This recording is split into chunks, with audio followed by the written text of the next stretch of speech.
Welcome back to Networking Unleashed, Building Profitable Connections, the show where we go beyond business cards and dive deep into the relationships that drive real results. Today's guest brings a fresh and powerful perspective on what it really takes to succeed in business. He's the mind behind Chigeto equation: success equals IQ times EQ times FQ, where IQ is the ability to generate ideas, EQ is the emotional intelligence that brings others on the journey, and FQ is the focus to deliver it all. He's used this formula to help businesses unlock their full potential and to launch a thriving startup of his own. But here's the big question: how does networking amplify each part of that equation? We're about to find out. If you're looking to lead smarter, connect deeper, and execute with laser focus, this episode is for you. Let's unleash the power of connection and success. My guest today is Ferris Arani, and he has quite a background. I'm going to let him fill you in with his background so I don't butcher it any more than I already have.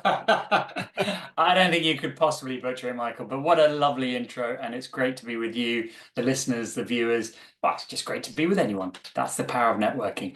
Yes, yeah, my background. Where can I start? I've had lots of different aspects to my background, Michael. People may find it interesting.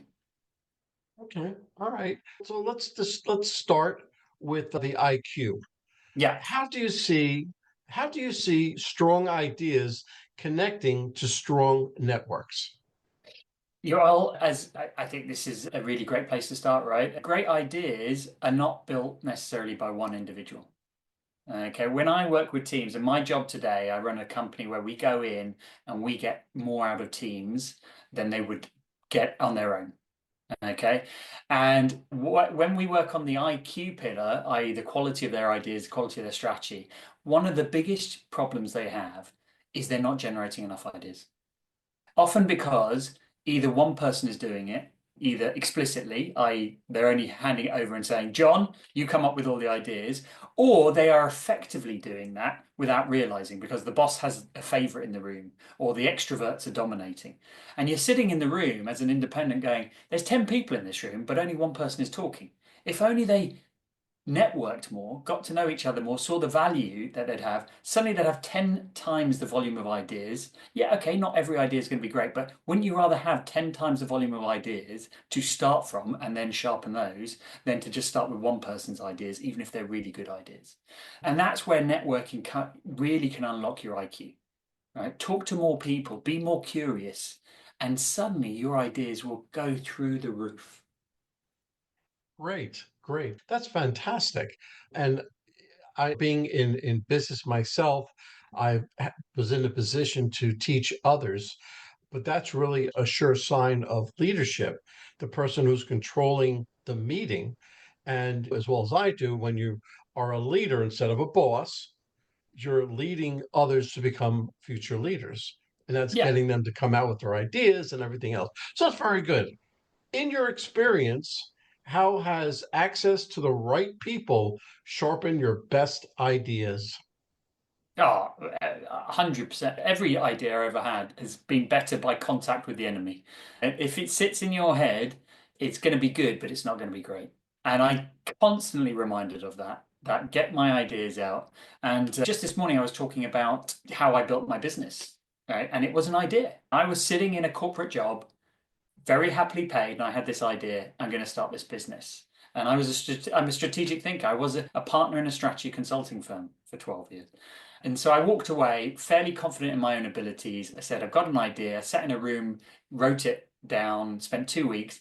And then I went out and had contact with the enemy and they ripped my idea to shreds. Because that's what happens when you start a business. You're so full of confidence, you're so sure, but actually it's not about your surety because you're not the one paying for it. Yeah, it's going out and hearing people go, that's a rubbish idea, or just looking at you blankly. That's what most people do. They politely nod and go, yeah, great idea. And then they move the conversation on, and you're like, that means it's not a great idea. They're just being polite. Until they part money for your idea, it's not a great idea. And that is constantly what running my own business, and I'm sure it's the same for you, Michael, reminds me about why the networking, being introduced to others, really helps you, even if it feels painful in the short term. And it could be painful because here you are thinking that you have the best idea that anybody's ever heard, and Yeah, everybody else is poo-pooing it. yeah, But you stuck it through and yeah, you developed it and you started your business, and that's fantastic. yeah, Okay. EQ yeah. is all about bringing others with you. Yes, How it is. does networking play into that emotional journey? Quite simply, you can't take others with you if you don't know, if you don't speak to others. Yeah, it's you will. Right.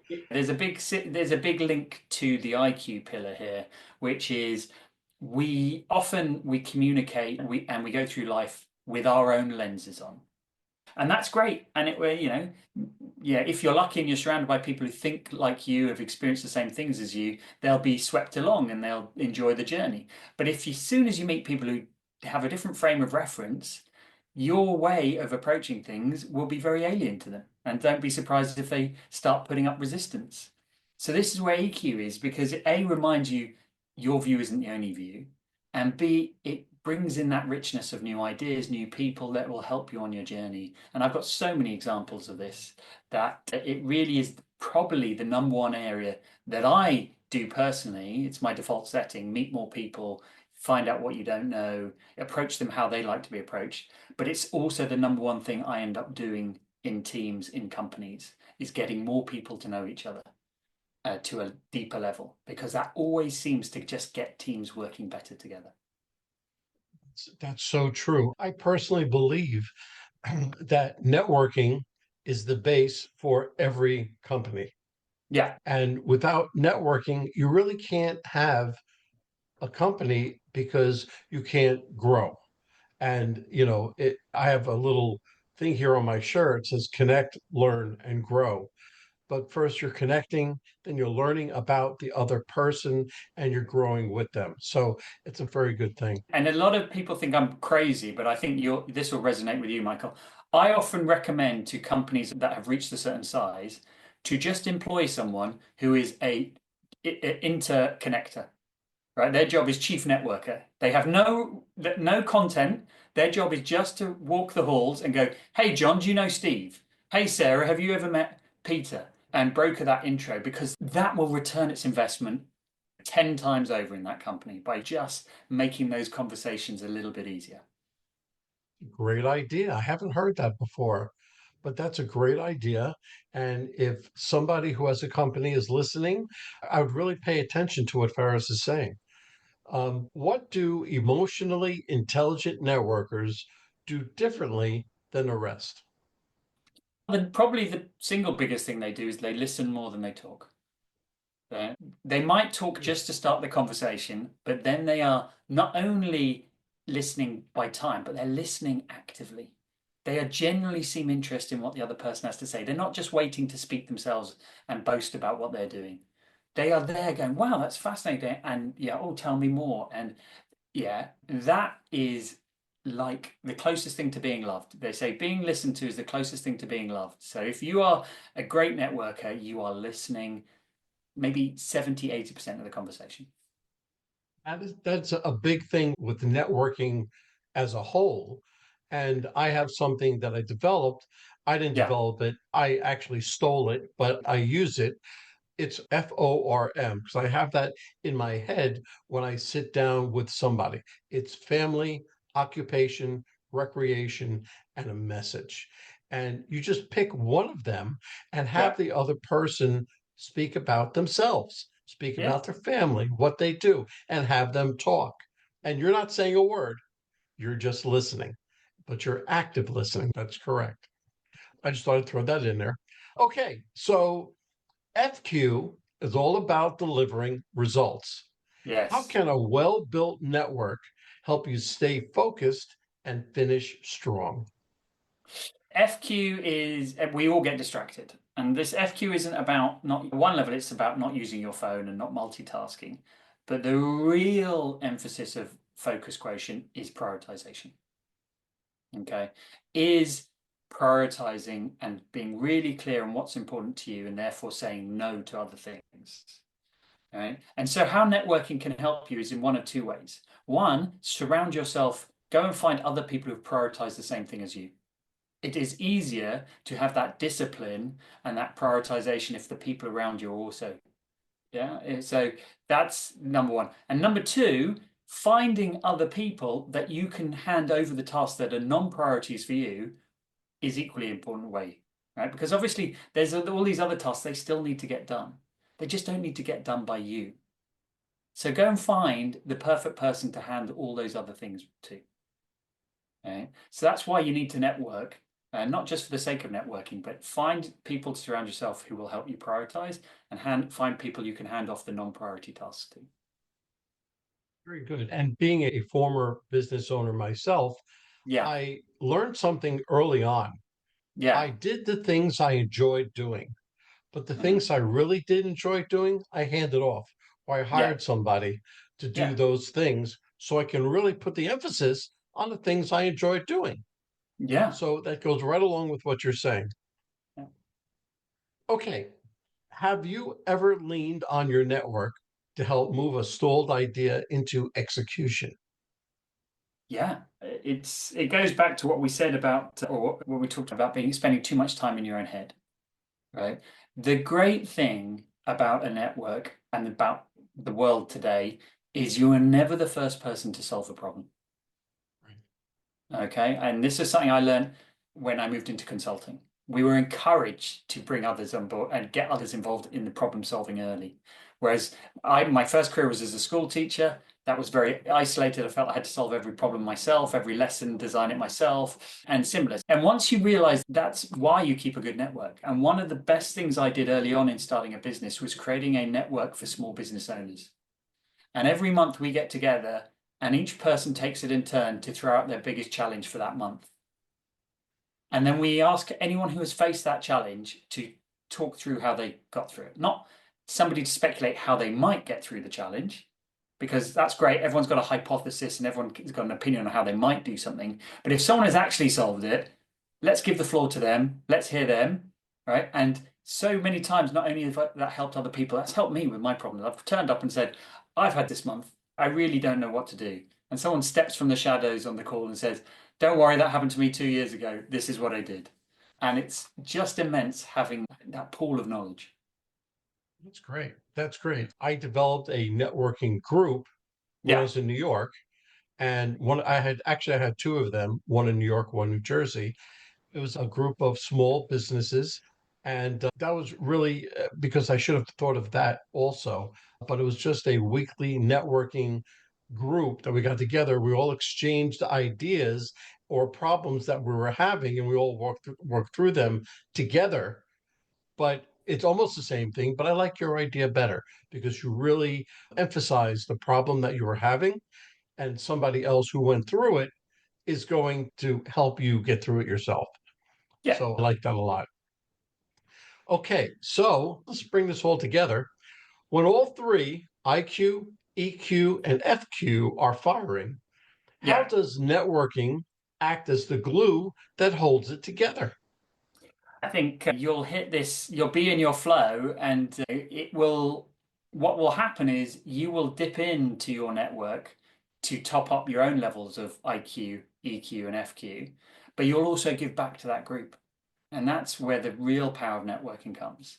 Together you all grow and then it begins to compound. And that's how I really see the networking being the glue. Because at times you might be low on one of those aspects and you need to dip into the group. And that's why you keep a network. At other times, you've got to give back out. And that's why I love, not only expanding my network and meeting new people who will add to that pool, but I keep a part of my week every week to ask for help, but also to give help because I know it's an investment back in myself, right? It's that whole, is there ever truly an altruistic activity? And I often joke to someone I'm helping who might be stuck. I'll say, don't worry, buddy. In 10 years from now, when you're a unicorn, I'll come knocking and remind you of this very conversation. But for now, you take what you need. No? That really the main focus of networking is really to give, not to Yeah, receive. So if you're going with that, Zig Ziglar said this the best, but if you go and if you just think of what you can do for somebody else, what you can do to give them, you're going to receive it afterwards. But don't look to receive anything, just look to give. And I have a few ideas and thoughts, but we'll go on to that later on. Yeah. Okay, so do you think it's possible to succeed with just one or two parts of the equation, or is the networking that connects them all? I think you need all three parts of the equation, I'll be honest. And networking does link it all, but I guess what sits above it is self-awareness. If you're unaware that you are low in one of those areas, you're less likely to go looking to do the networking to fill in the gaps. So you can be the greatest networker in the world, but if you don't get off your ass and realize you need to network, then it's all for now. And that's the bit that is often missing. People tell me, I'm a great networker. I'm like, yeah, but when was the last time you networked? Because you've got too overconfident in your own abilities, or you've got too lazy, or you've got too comfortable. That's a bit that I think we need to throw into the mix. Absolutely. And when I speak, I go across the country and I speak on this, on the networking. I always say, put networking on your schedule. Make it a Yeah. scheduled event, let's say even two times a month, but get out there, make it network. And just because the first time you're going to go out, you're really not going to do well. By the third, fourth, fifth time, you're doing better and better. But make it a scheduled event and go out there with the thought of giving. Yeah. And that's what I do. Yeah. Love it. Okay. So, as a startup founder, Yeah. how did your network help you move from concept to company? Yeah, it's entirely based on my network. And I made the cardinal mistake that we all make at the start. So, first of all, I did decide not to do any cold outreach. Okay. I decided that's not for me. I'm working on emotional intelligence. I've got to lead with emotional intelligence. But the mistake I made was I just picked people that I thought were rich and powerful.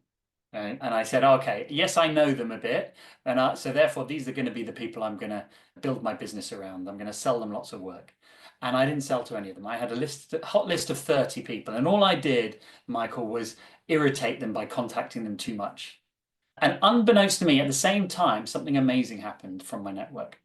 Somebody I had interacted with 12 years previously saw a post I'd made on social media and contacted me out of the blue and said, I don't know if you remember me from 12 years ago, but you helped me out then, and I'm forever grateful. And now I'm in a position to repay you. Come and do some work for me and my company.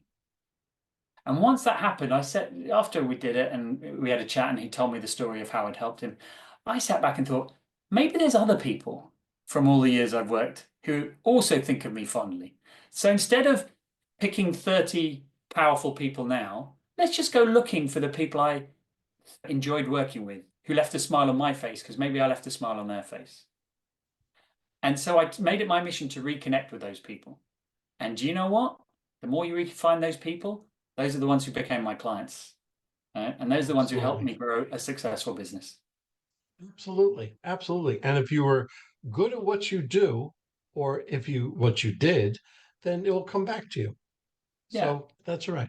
So let's bring this full circle. What's one oh, what's one piece of networking advice you Yeah. give to someone who Yeah. has the IQ and FQ but struggles with the EQ? We've already talked about listening. Active listening. Active listening is the big question. So to listen more and ask one more question than you normally would is my advice that I normally give people. And if you struggle, walk into a room with 10 questions. So your form template is brilliant. That already provides you with 4 questions. Tell me about your family. Tell me about your job. Okay. Have a list of 10 questions and ask them. Just try them out. Okay? That will help you with your EQ and listen. And if you're feeling particularly vulnerable or try it with people you already know. You'll Yes. be amazed. You might not know all the answers already. Yeah? Because linking back to what we said earlier, if you really are nervous around networking, I've got a news flash for you. You don't need to network anyone new ever again. You've got enough people, take from my story previously, you've probably got enough people who, for one reason or another, you haven't spoken to in a while. Just re-network them. And you could get the same gold out of meeting an entirely new person at a new event. Outstanding. Outstanding. Faris, first of all, I can talk to you for another hour because you are that interesting.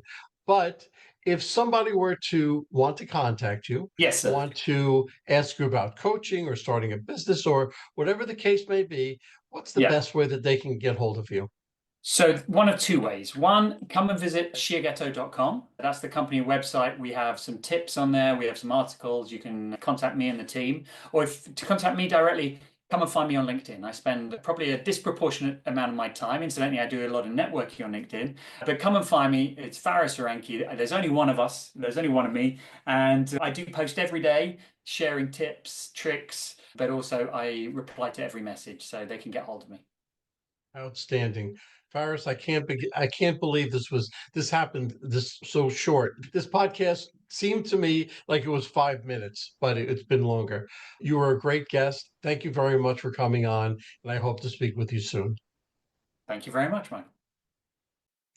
Well, hold on, folks. Don't go anywhere. Let me just read a few of our sponsors that we have. Struggling to reach success? Maybe it's time to quit.